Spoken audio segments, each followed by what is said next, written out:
Selamat datang di channel BH Korslet. Jangan lupa subscribe agar channel ini bisa berkembang ke depannya. Dan jangan lupa tinggalkan jejak Anda di kolom komentar. Terima kasih guys. Bab 471.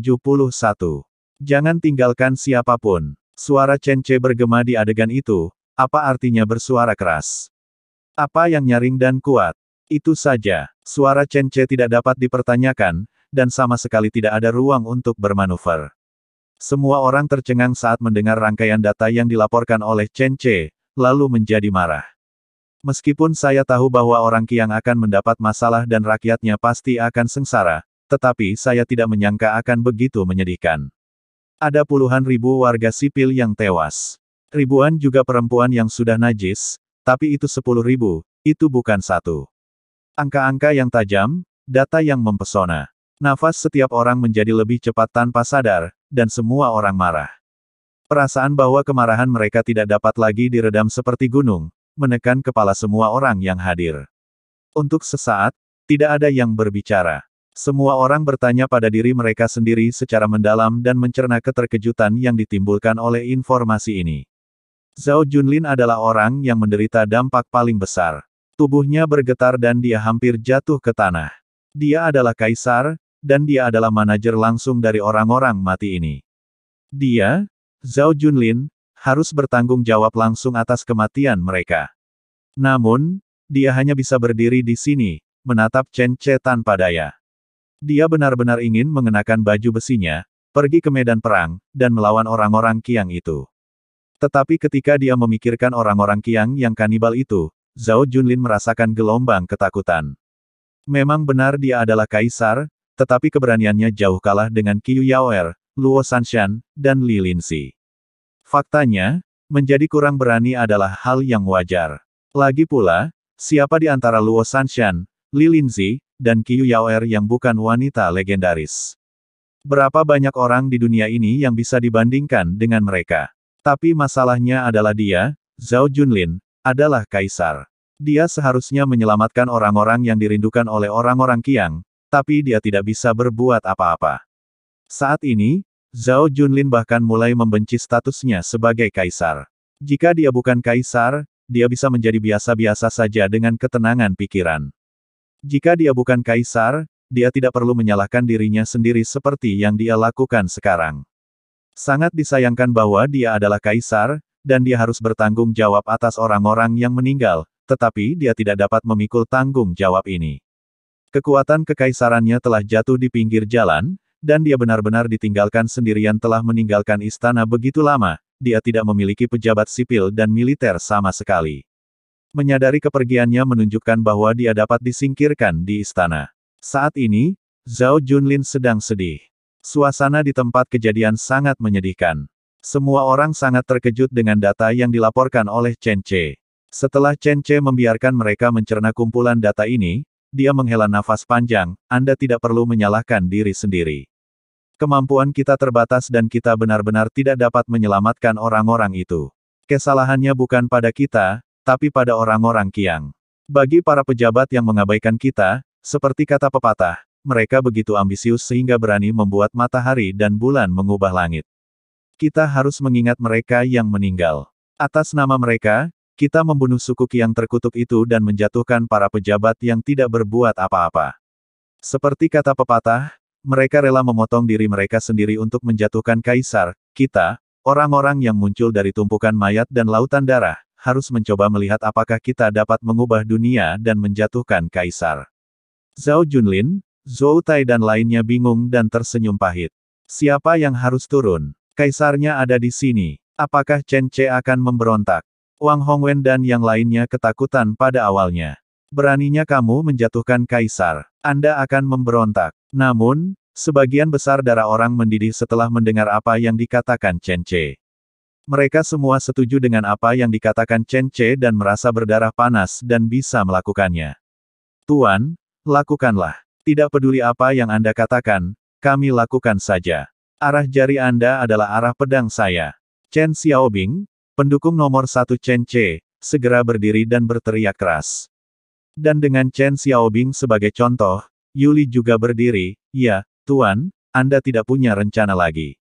Kami semua percaya padanya, dan jika kami mengikutinya, kami sangat yakin. Belum lagi itu adalah rumah orang Qiang. Bahkan jika Tuan mengatakan dia ingin membunuh leluhur mereka, aku akan mengikutinya tanpa mengucapkan sepatah kata pun. Arah yang ditunjuk Tuan adalah medan perang kita. Arah yang ditunjuk Tuan adalah medan perang kita. Arah yang ditunjukkan oleh jari Tuan Chen adalah medan perang kita. Semakin banyak orang yang bergabung. Para siswa di akademi awalnya menyaksikan kegembiraan dari luar, tetapi ketika mereka mendengar suara seperti itu datang dari dalam, mereka bergabung tanpa ragu-ragu. Setiap kali mereka berteriak, mereka akan menjadi lebih fanatik. Bagi Chen Che dan Chen Jiajun, rasa hormat kolektif sangat besar. Namun ketika para siswa di akademi mulai berteriak, hal itu dengan cepat membangkitkan antusiasme penduduk desa. Dia bahkan tidak tahu apa yang sedang terjadi. Setelah mendengarkan para siswa berteriak, mereka pun mengikutinya. Akibatnya, seluruh desa mulai ramai, dan kemudian menyebar ke kamp militer di tepi sungai. Di kamp militer, lebih dari 1.000 atau 2.000 rekrutan juga mulai berteriak, suaranya sekeras guntur. Perilaku orang-orang di Chenjiachun yang mendukung Chen Che telah mencapai titik tertinggi sepanjang masa. Mereka yang mempertanyakan apakah Chen Che sedang bermain-main tentang cara menyerang markas Qiang mulai menjadi yakin dengan momentum yang tak terhentikan ini. Meskipun mereka masih belum tahu apa yang akan dilakukan Chen Che, mereka akan berpikir bahwa Chen Che begitu kuat sehingga dia pasti punya cara. Tentu saja, Chen Che punya ide. Dia meminta Chen Wu untuk mengetahui posisi orang Qiang sebagai sebuah suku. Menarik semua orang dengan perahu hanyalah langkah pertama. Dia akan menghancurkan mereka. Meskipun kekuatan utama orang Qiang meninggalkan gunung, banyak juga orang Qiang yang tetap tinggal. Tepatnya, masih banyak orang Qiang yang tersisa. Dari informasi Chen Wu, dapat disimpulkan bahwa hanya orang Qiang dewasa yang kuat yang keluar, sedangkan yang tua, lemah, wanita dan anak-anak tinggal di pegunungan. Orang-orang ini tidak kuat dalam kemampuan bertarung, tetapi mereka adalah harapan orang Qiang. Jika mereka semua dibantai, maka otomatis orang Qiang akan datang untuk membalas dendam seperti Kule Skar dan sukunya di awal. Jika Anda ingin melenyapkan orang-orang Qiang ini, menunggu mereka datang ke rumah Anda jelas merupakan cara terbaik. Jika tidak, jika Anda ingin mengejar mereka ke seluruh dunia, mereka akan mudah tersebar, dan Anda tidak akan dapat menghilangkannya sepenuhnya. Namun berbeda ketika mereka datang. Di desa Chenjia, Chen Che dapat secara efektif melenyapkan mereka di pintu masuk desa. Ini adalah strategi dan taktik, dan ini akan sangat efektif. Kecuali seseorang dapat menghentikan orang-orang Qiang yang tidak terlalu pintar itu. Orang-orang Qiang ini mungkin makan terlalu banyak daging manusia. Mereka memiliki kekuatan kasar yang kuat, tetapi otak mereka sangat lemah, sehingga Chen Wu dan yang lainnya dapat menyelinap dengan mudah. Bab 472. Antusiasme penduduk desa di desa Chenjia sangat tinggi. Berbeda dengan tempat lain, mereka tampaknya tidak takut dengan orang-orang Qiang yang legendaris. Bekerja dengannya dengan semangat dan semangat juang. Orang kuat. Apa yang dimaksud dengan orang Qiang? Itu hanyalah eksploitasi militer setiap orang. Kali ini mobilisasi sebelum perang sangat sukses, dan bagi Chen Che, dia sangat puas. Dia awalnya hanya ingin menjelaskan kepada semua orang dan melakukan mobilisasi sebelum perang, tetapi mobilisasi sebelum perang awalnya ingin dia lakukan, hanya untuk berbicara dengan orang-orang ini. Itu dimobilisasi oleh orang-orang yang dekat dengan saya, tapi saya tidak menyangka bahwa seluruh pasukan akan dimobilisasi sekaligus. Teriakan keras dan nyaring dari seluruh pasukan terdengar berulang kali, mengumumkan kepada dunia bahwa penduduk desa keluarga Chen berpartisipasi dalam perang. Namun, masih ada pertanyaan yang menggantung di benak setiap orang.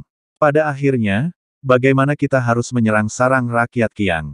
Bahkan jika Chen Jiajun memiliki efektivitas tempur yang belum pernah terjadi sebelumnya, bisakah dia benar-benar bertarung di pegunungan? Apakah Anda benar-benar memiliki kemampuan untuk menggulingkan sarang rakyat Qiang? Semua orang meragukan ini, tapi Chen Che tidak mengatakan apa-apa. Dia bahkan tidak memberitahu orang-orang terdekatnya, dia menyimpan rahasia ini. Pertemuan berakhir, dan semua orang pergi dengan harapan besar dan keraguan besar. Zhao Junlin menemukan Chen Che dan berkata bahwa dia ingin berperang melawan orang-orang Qiang bersama Chen Che. Chen Che berpikir sejenak dan mengangguk gembira. Meskipun saya hanya mengucapkan beberapa kata impulsif, mengatakan bahwa saya bersedia memotongnya menjadi beberapa bagian dan berani menjatuhkan kaisar, sepertinya itu agak pengkhianatan. Tapi Zhao Junlin bukanlah seorang kaisar, dia hanyalah seorang putri, dan Chen Ce percaya bahwa karena dia sangat masuk akal, dia harus memahami ketidakberdayaannya ketika mengucapkan kata-kata ini. Lagi pula, ini bukan tentang menjatuhkan kaisar, ini hanya pembicaraan singkat untuk membangkitkan semangat, itu saja. Ada keuntungan membawa dia dan Zhou Tai, yaitu membuat mereka mengetahui betapa kejamnya melawan orang Qiang, dan juga memberitahu mereka bahwa tidak peduli seberapa kuat orang Qiang, mereka bisa dikalahkan. Chen Ce ingin menggunakan pertarungan Chen Jiajun yang sebenarnya untuk memberitahu Zhao Junlin dan Zhou Tai bahwa di masa depan, baik dengan Raja Ji atau tokoh kuat lainnya, kerja sama mendalam dengan teman adalah cara terbaik. Melihat janji Chen Ce, Zhao Junlin pun hendak pergi. Pada saat ini, Luo Sanshan maju ke depan dan berkata, "Tuan, siapa ini? Anda terlihat baik." Matanya seperti penggaris, dan dia segera melihat identitas Zhao Junlin. Jika Luo Sanshan ada di rumah saat itu, mengapa Chen Ce repot-repot mendengarkan suara seseorang kencing untuk menilai apakah Zhao Junlin laki-laki atau seorang gadis? Tidak bisakah kita melihat Luo Sanshan saja? Chen Ce memperkenalkan sambil tersenyum, dan Zhao Junlin mengepalkan tinjunya dan memberi hormat. Saya sudah lama mendengar bahwa ada master binatang buas yang hebat di desa Chenjia, tetapi saya tidak pernah berpikir bahwa dia adalah gadis yang begitu cantik. Saudara Chen adalah benar-benar orang yang diberkati. Kata-kata itu memiliki arti yang masam karena suatu alasan, dan Luo Sanshan bahkan lebih yakin bahwa dia adalah seorang wanita. Dia sangat penasaran, apa yang diinginkan Zhao Junlin ketika seorang wanita berpura-pura menjadi laki-laki dan mendatangi suaminya. Tapi apapun alasannya, Luo Sanshan jatuh cinta pada Zhao Junlin. Baru setelah kontak dekat dia menyadari bahwa kulit Zhao Junlin sangat bagus. Dia bahkan memiliki kulit terbaik di antara semua wanita yang pernah dilihat Luo Sanshan. Di antara saudara perempuan, kulit Qiu Yaoer adalah yang paling cerah dan halus, tetapi dibandingkan dengan Zhao Junlin, Qiu Yaoer masih tertinggal jauh. Bahkan telapak tangan Zhao Junlin ramping dan lembut, tanpa ada jejak pekerjaan apapun. Dari sini, Luo Sanshan dapat menilai dua hal. Pertama, Zhao Junlin harusnya menjadi putri bangsawan dari keluarga kaya, jika tidak, mustahil baginya untuk terpelihara dengan baik. Kedua, kaki Zhao Junlin pasti akan terlihat bagus, terlihat dari seni ramal tapak tangan. Hal ini membuat Luo Sanshan, yang memahami Chen Ce, tidak bisa menahan diri untuk tidak melihat ke arah suaminya lagi, tetapi tatapan ini penuh arti. Hehe, kalau suamiku tahu kalau kaki seseorang itu cantik, dia pasti tidak akan bisa berjalan di jalan. Lagi pula, orang ini punya hobi seperti itu. Kaki Yaoer itu cantik. Dia sering bermain-main dengan kaki Yaoer. Kaki Zhao Junlin ini pasti tidak lebih buruk dari kaki Yao, dan suamiku pasti akan menyukainya. Luo Sanshan tertawa jahat. Meskipun dia berpikir untuk membantu suami mertuanya menidurkan wanita ini, itu lebih demi dirinya sendiri telah menyentuh kaki babi. Jadi sekarang dia melihat kecantikan seperti Zhao Junlin, dia merasa lebih tak tertahankan daripada Chen Ce. Tapi Zhao Junlin tidak memberinya kesempatan untuk menimbulkan masalah. Dia melirik Luo Sanshan, yang memiliki tatapan aneh di matanya, dan segera pergi bersama orang-orangnya.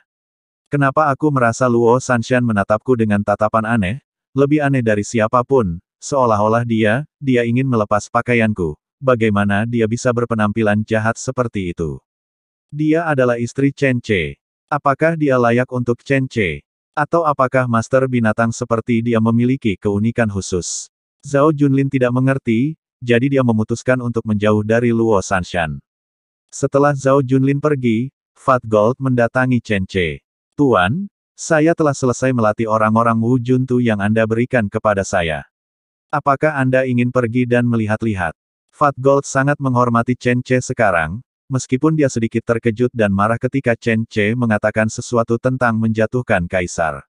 Namun setelah memikirkannya, dia merasa bahwa Chen Ce benar-benar kuat dan memiliki kepribadian yang menawan.